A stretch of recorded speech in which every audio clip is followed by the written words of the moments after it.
Mary bunyikan nada, 3 nada bunyiin jadi asal nyanyi, coba. Hah? Gitu ya? Nah, coba bunyiin. Oke. Na na na. Nah. Anggap aja misalnya diriku.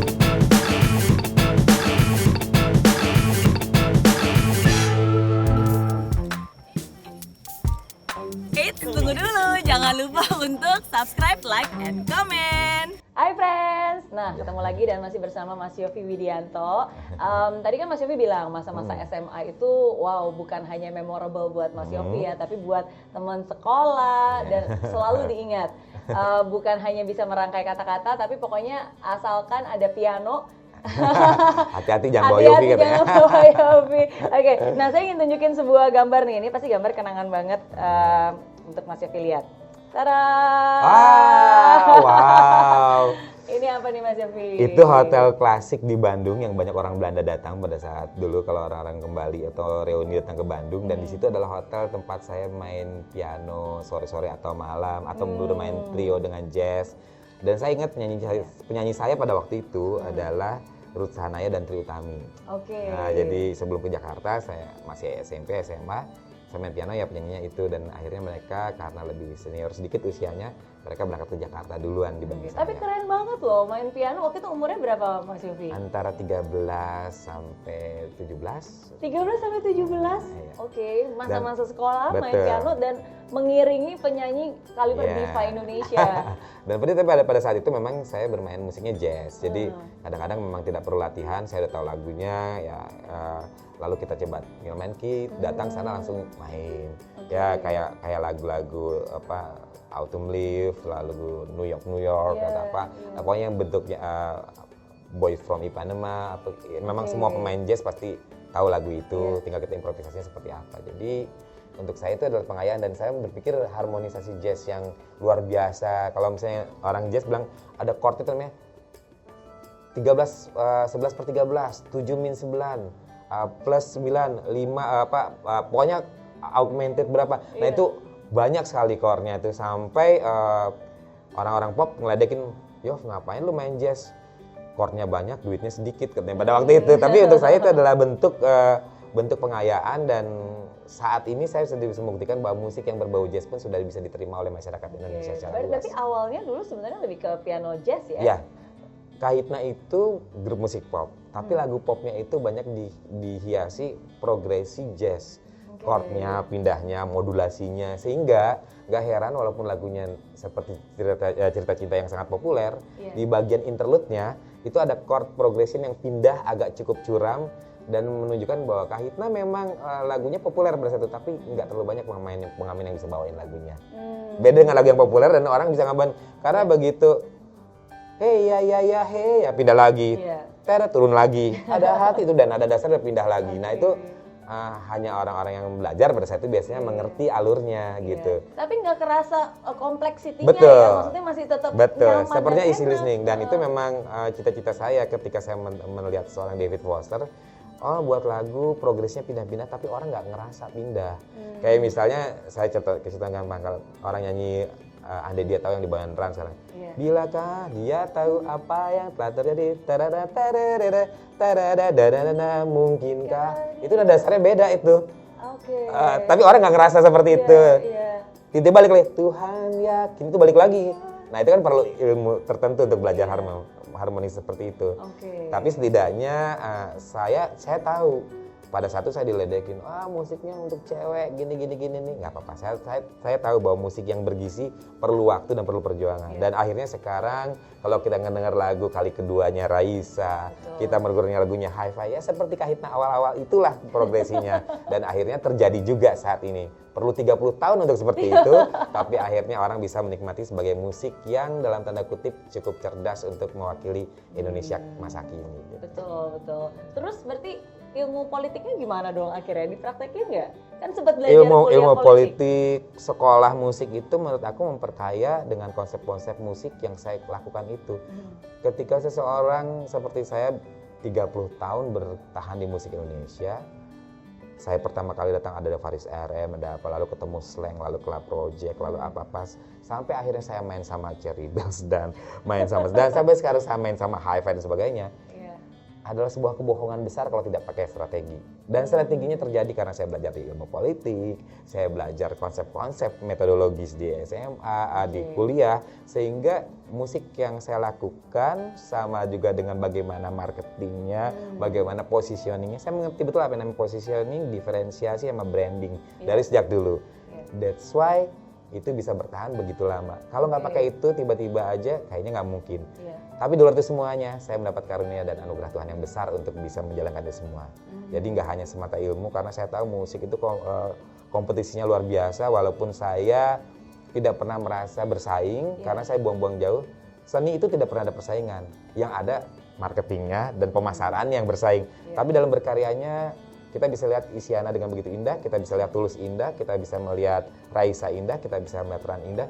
Tidak ada persaingan, semuanya indah-indah aja kok. Mungkin cuma momentum yang kadang-kadang berbeda.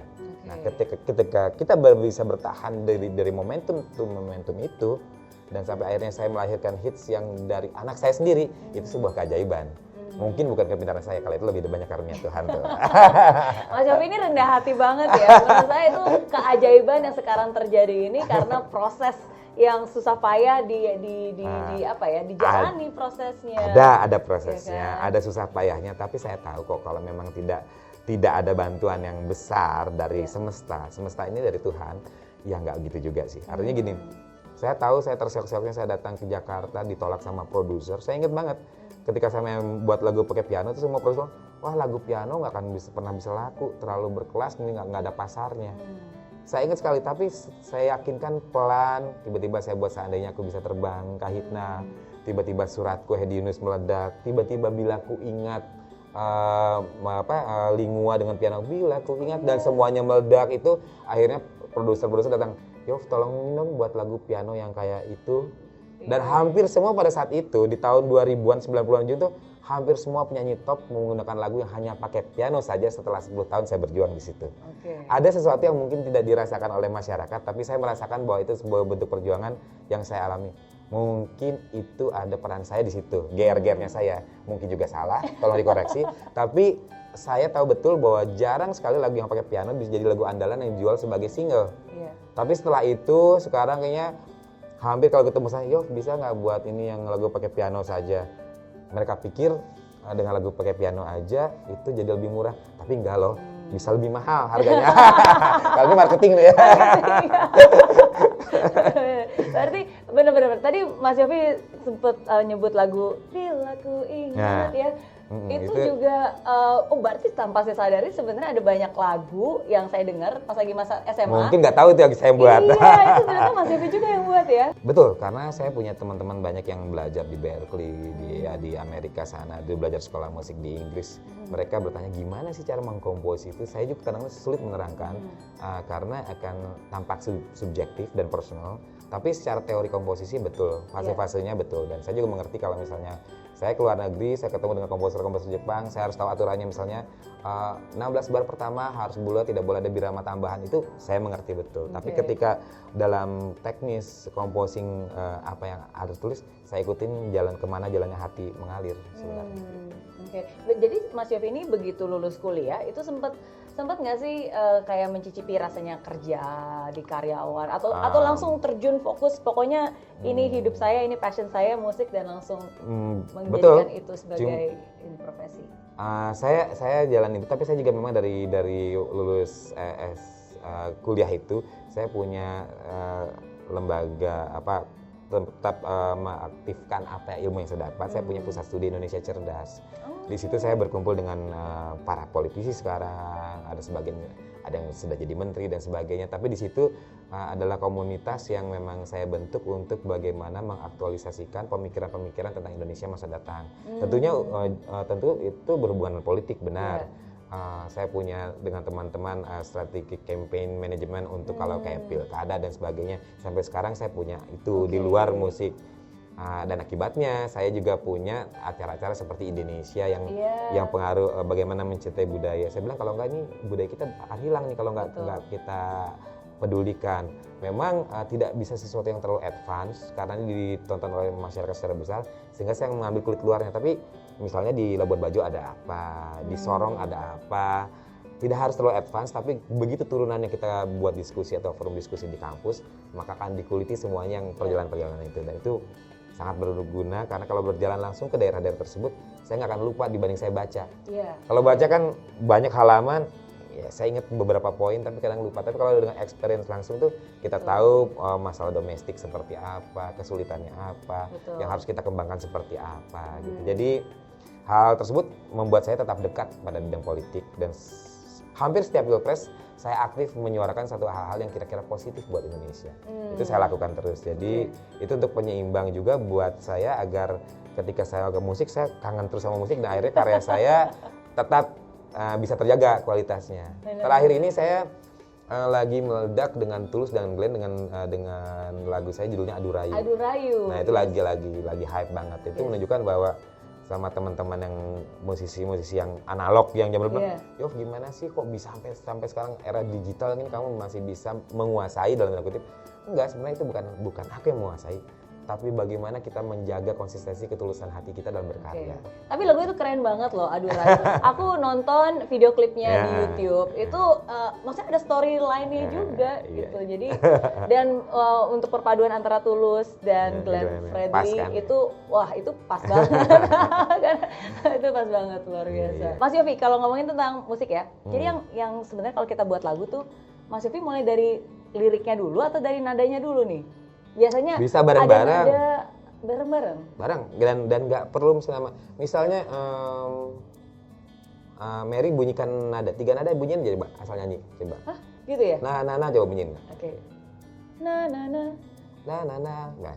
Na na na. Anggap aja misalnya diriku tak tahu apa yang ku rasakan, tapi ku tak pernah bertemu denganmu. Indah juga, Mbak. Wow.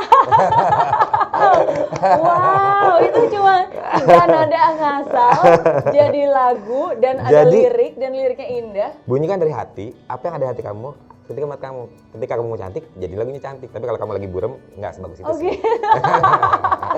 Wow, jadi dua-duanya prosesnya ya. Maksudnya ada nada, apa yang dirasakan. Teman-teman saya tidak pernah mengerti apa yang terjadi dengan saya ketika membuat lagu dengan begitu cepat. Tapi saya bilang, ya ini memang pemberian Tuhan. Saya nggak ngerti bisa terjadi gitu. Bahkan saya kadang-kadang ketika saya jalan, saya dengerin Raisa, nyanyi lagu saya. Saya dengerin tadi misalnya Ran lagi Andin bawain lagu saya. Bisa pindah-pindah radio lagu saya bilang, ini kan kebesaran Tuhan, bukan karena kepandaian saya semata gitu. Saya yakin itu. Jadi itu luar biasa dan saya sebenarnya ingat banget kata-kata ketika saya mendapat juara pertama komposisi tingkat dunia di tahun 90 yang seluruh Indonesia nggak tahu pada saat itu. Jadi saya pikir, wah kalau pemain bulu tangkis ya dapat luar negeri juara tuh dapat ini yang dikasih tahu nih, diterima sama presiden. Wah saya harus jadi juara nih. Saya ikut kompetisi di Taipei, balik-balik sini kok nggak ada yang tahu. Terus saya tersemangati loh, ibu saya bilang gini, udah nggak apa-apa, orang-orang nggak ada yang tahu, tapi ibu jadi fans pertama kamu yang tahu kamu berhasil di luar negeri sana. Nah dari situlah saya makin mencintai dan menghormati wanita dengan berbagai aspek. Sehingga lagu-lagu saya tentang wanita bisa menggambarkan keindahan yang luar biasa dari seorang wanita. Apapun itu, sedang patah hati, sedang marahkah, sedang kesel, merasa diduakan, merasa ditigakan, atau apapun, bunyinya tetap indah. Kalau misalkan dengar orang yang ditigain, aku, dirimu, dirinya, kayaknya tetap aja enak ngalir gitu. Karena ada suatu keindahan dari perempuan itu ketika sedih, ketika bahagia, bisa melihat matanya. Menurut aku itulah inspirasi kekuatan yang ada. Perempuan, ibu itu adalah wakil Tuhan. Perempuan adalah gambaran hati-hati yang indah yang ada di dunia. Jadi saya mencoba menggambarkan itu dengan penuh ketulusan. Itu yang menjadi kehebatannya itu sebenarnya.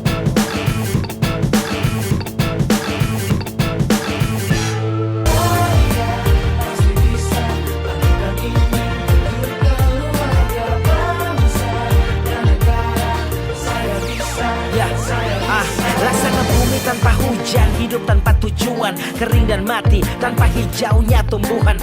Demikian kalau mimpi tak kunjung terjadi,